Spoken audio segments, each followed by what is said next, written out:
పెళ్లికి తెల్లవారుజామున బయలుదేరింది ఊరేగింపు. ఎక్కడి నుంచి? కైలాస పర్వతం దగ్గర నుంచి వస్తున్నారు. గవాక్షంలో నిలబడింది మేనకాదేవి నారదుడితో కలిసి.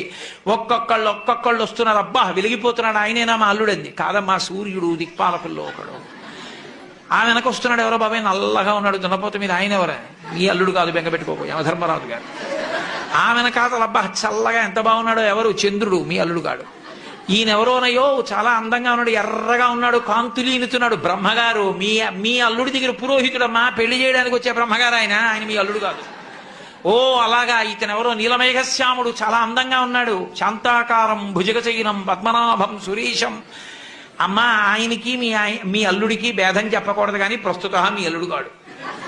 ఆయన వెళ్ళిపోయాడు. ప్రదోష వేళ అయిపోయింది, రాడు.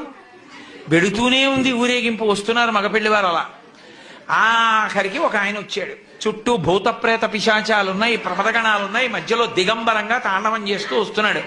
అడగలేదు మేనకాదేవి ఆయన అల్లుడా అని. నారదుడే చెప్పాడు, ఆయనే మీ అల్లుడమ్మా అని మెట్లు దిగి వెళ్ళిపోయాడు.